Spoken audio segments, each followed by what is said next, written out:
Hello, students, and welcome to Chapter 4 on organizational structures and the sales functions. This chapter will be talking about the most efficient structures for organizations for salespeople, depending on the complexity of the particular products in which they're selling, also based upon what are the best overall structures given territories, products, and other information. So our objectives in this particular chapter will be, we'll talk about specialization and centralization, spirit of control versus management, and line versus staff positions. We'll talk about the ways that sales forces may be specialized and the advantages and disadvantages of organizational structures. What are the important considerations in organizing strategic account management programs? Determine the appropriate sales organization structure for a given selling function. We will discuss Salesforce deployment and the analytic approaches for determining the allocation of selling effort. And we'll explain the importance of sales territories, and then last, those people considerations in Salesforce deployment.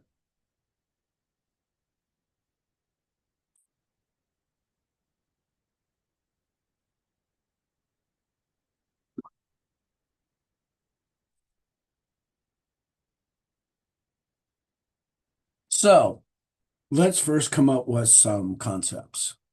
So specialization and centralization are two different concepts on personal selling that also lead themselves to both how we deploy our salespeople and how we organize those salespeople within our organizations. And so first, specialization is the degree to which an individual performs some required task to the exclusion of others. And so in this particular area, what we mean is a salesperson who perhaps only goes after new accounts and that's it. A salesperson who takes care of orders in existing accounts. These are examples of specializations. To the degree also of specialization, they helps them become experts in a particular task, leading them to better performance for the entire organization. There are those particular salespeople who are excellent at being able to get first accounts, and there are others that are excellent being able to maintain customers in a given area once they become consistent customers. Centralization is the degree to which important decisions, instead of being made by the salespeople, are performed at higher levels in the management hierarchy. They place authority and responsibility at higher management levels. This is more efficient, especially when the particular task or requirements that they need require very little effort to make choices and decisions. Many times you're just order takers. Realizes that there's no organization that is totally centralized or decentralized, but these in essence are bipolar concepts that it's important for us to understand. If we were to look at the specialization continuum, you have salespeople in which have all the selling activities for all of the products, for all of the customers. Generally, these are more in the form of needing to be more efficient at the process than needing to be more efficient at understanding all of the parameters and permutations that our customers needs. On the other side, they are the specialists who have certain selling activities for certain products, for certain customers. And examples of these, of course, could be software engineers who look to right size their particular software for a given category of customers. And so if we are to look at centralization versus decentralization, we can look at the same structure, but at the bottom, centralization means that there's less authority for the downstream partners, our salespeople, to make decisions. Some positions are much better when a salesperson has less authority because that it protects them from making dangerous, or let's just say inappropriate decisions. It stops them from making serious mistakes.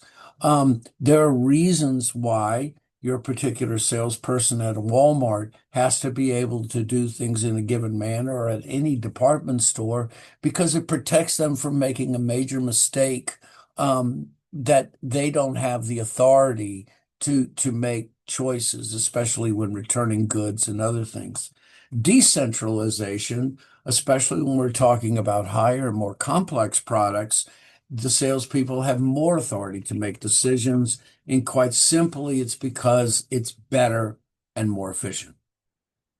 So, in any organization structure, we have two concepts, one that is known as the span of control, and the other that is known as the management level. So the span of control refers to the number of individuals who report to each sales manager. And so if you look at this, you have a national sales manager, district sales managers under them, and then across the level, you have what are known as the span of control. The larger the span, the more subordinates that this national sales manager needs to supervise. In a large span of control, a national manager, or a manager in general, has more individuals which are under their direct supervision. The management level is the number of different hierarchical levels of a sales management within a sales organization. We see that in standard kinds of organizational structures, you see this flattening of the organizations, and this would be what you would call a flat organization, because in a flat organization, you have relatively few management levels and you have a wider span of control. This particular structure is good, especially when the sales manager or the organization needs to be more closely monitored and interacted with. And this is what we would call a flat organization.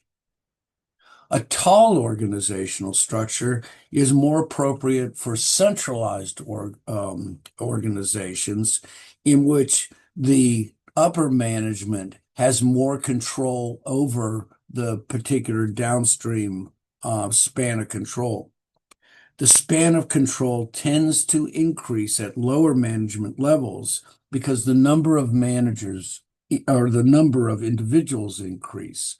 And so between the two of them, this, where you're given a large span of control, however, a flat sales organization lends itself to more decentralized kind of structure, versus a tall organization in which you have more upper managers. They tend to make more of those major decisions. Finally, let's talk about line versus staff positions.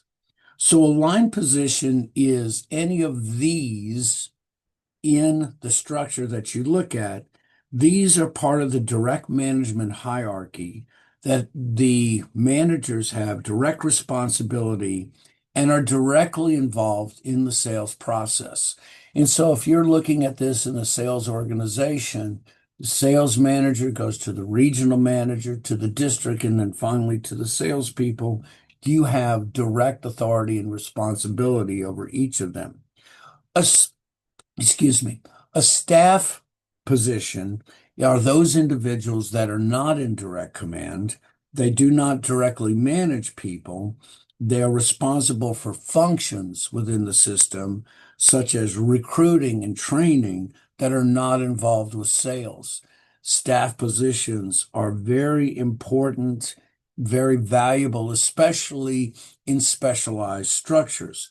And realize this is that when there's movement to specialize, you have some difficulties, because specialization actually is specialization requires unique individuals to be able to perform those functions.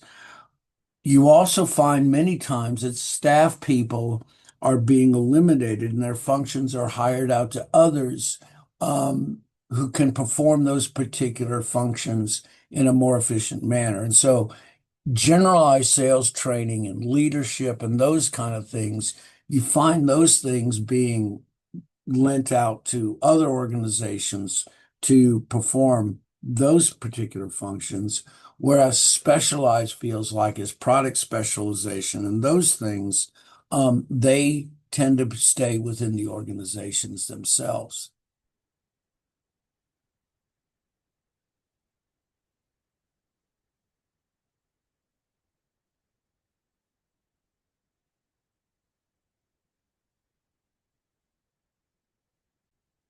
Now, when should sales forces be centralized? Well, the decision hinges on the importance to the firm of the selling skill versus the selling effort. And so there is the number of contacts, is that more valued than the amount of expertise that is required in order to be able to perform the function? And so is a generalized skill at taking order more valuable than a specialized skill? Where there is specialized skills, that requires a different selling kind of situation. So there's a handy way of looking at it. So in a specialized organizational structure, you live in high environmental uncertainty. The market tends to be very fluctuating. You find that the tasks that the salespeople perform are specialized and non-routine. It means that there is a great deal of adaptiveness when you're discussing your particular selling effort. It also has to do with the high degree of complexity of the products in which you are selling. If you are selling highly specialized items, huge particular items, projects that go into the millions, that require a certain amount of building to be able to come up with an overall selling product, then these are where specialization is definitely needed. If I am selling washers and dryers and I am selling refrigerators, those generally lend themselves to a more centralized kind of organizational structure. The task performance tends to be repetitive.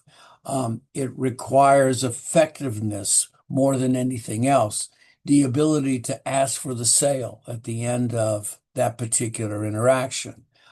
There is no environmental uncertainty. The customers are coming in looking for a particular product to satisfy a particular need. And so if we look at the degree of uniqueness and adaptiveness that is required within the salesperson, ultimately that gives us an idea of how we go about structuring our organizations. If we were to look at a 2x2 frame and give you an idea of what our customers need, we're going to look at four structures of organizations. We're going to look at geography-driven specialization, product, market, and then product market specialization. And we're going to talk about each one. And just remember that when it comes to specialization, it's important to understand the industry that you're in, whether it's in growth or maturity, and realize that specialization is more valued at the growth and maturity stages of a product life cycle and less actually at the very startup when you're just beginning and at the decline stages in the product life cycle. The similarity of the customer needs and the complexity of the products ordered, those things are very important when it comes to deciding your organizational structure. So the more complex the range of products you have, that drives towards specialization. The more simple the products you have drives towards less specialization. When the customer needs are similar, once again, we're driven to a lower need for complexity. But when all of our customers are different, that shifts to a higher level. And so we talk about these four organizational structures. Let's take a look. The first is a geographic sales organization. It is the least specialized. It is the most generalized. The advantages of it is that there generally is no duplication of effort. In other words, all salespeople have their particular zones, their particular areas in which they work in. The training can be very centralized because there is no need for any specialization within the individuals or the organizations itself. Product sales organization is when we start breaking down the salespeople by the unique items that they sell. And so if we look at this organization, we have office equipment and we have office supplies. What we have is salespeople who only specialize in equipment and some who only specialize in in supplies. People have responsibility for specific products and particular product lines. The salespeople become experts in their assigned product categories, and this works very well in highly technical fields. So I know friends of mine who worked at Hewlett Packard, they worked only in the plotter divisions. I have others that worked in the computer divisions. It helps them to be able to specialize on their particular product categories so that they are efficient at those particular lines.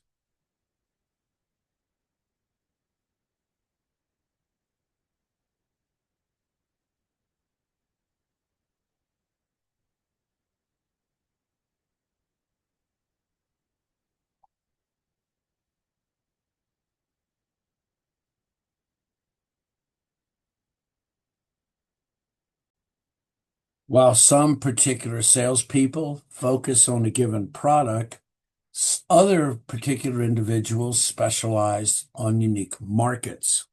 And so the good example that I could give you is an organization that sells highly complex products who has a commercial division and a government division. Why would you need two? Well, once again, they're both very highly complex, but I give you an idea of Boeing. So let's say Boeing is the commercial division, which is building and selling their 787 Dreamliners.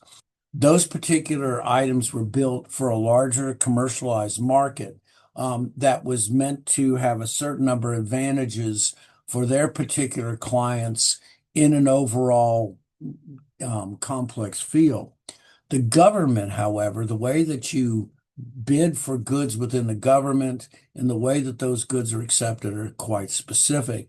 Generally, bidding within the government organizations require you to put together packages. They are bid on versus competitors. Acceptance or failure acceptance tends to be fairly rigid. Understanding those markets require the salespeople to be able to invest themselves in those particular specialized groups. It ensures that the salespeople understand the customers, how they use and they purchase their products, and hopefully allow them to better satisfy customer needs. I can remember this discussion when during the first Gulf War, they were trying to do bids for laptops to be able to be used in the deserts. I remember reading the government bought a dozen commercial laptops and none of them succeeded. Quite simply because the environments was just too difficult for just a commercial laptop to succeed. However, when they were put under bid with hardened covers and those particular items, it made it easier for them to survive. And so understanding how those items were used ultimately helps you decide or build a unique and better product. So the last kind of sales organization is what's known as well, not the last, but a functional organization. So realize is that within each organization, which within the job of an average salesperson, each salesperson performs certain functions. They go out and they make cold calls. They go and see customers. They put together orders. These are particular functions that salespeople do. Salespeople specialized in functional organizations in performing certain sales activities. And so you have some people that are in the field. These are probably the individuals, the missionary salespeople who are trying to get new customers. And then the telemarketing salespeople who will be working with existing orders, making sure they're being satisfied and taking care of the customer base that way.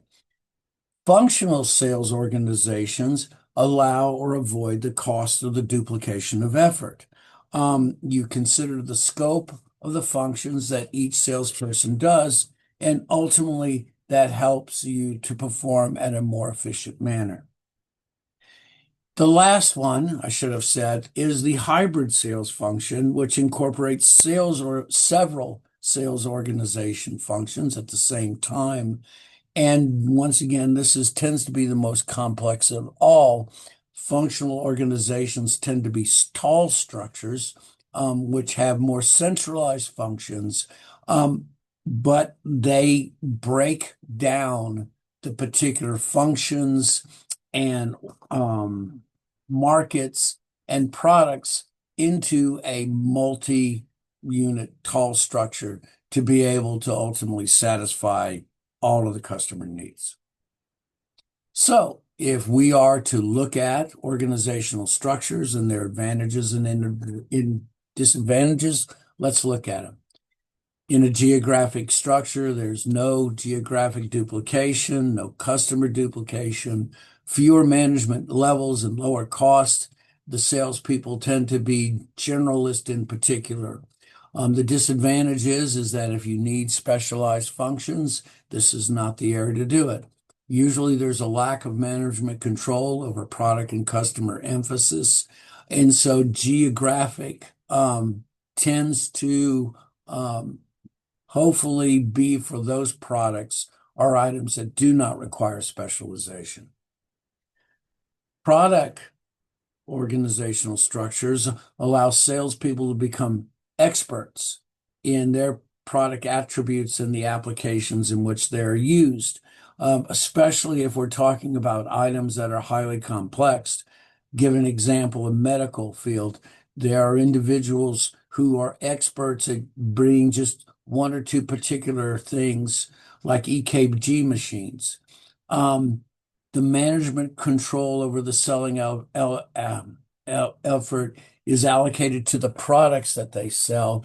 Now, the disadvantages, of course, is that there is a duplication and that there is a higher cost in both geographic and customer because it requires one particular salesperson to sell one particular product and a different salesperson to sell a different.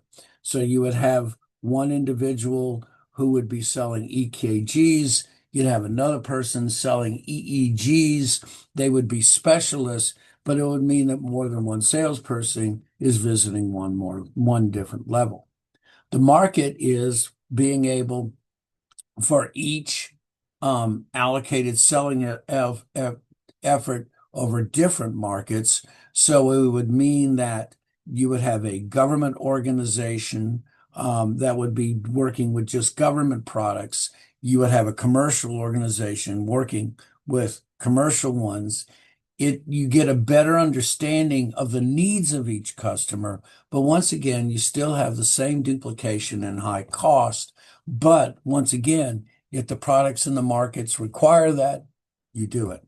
And then finally, the last is functional, which is in performing particular selling activities such as cold calling versus order taking. But this once again, creates duplication and the need of coordination between the two sets, because many times you're dealing with customers that are in a different place when it comes to the selling process.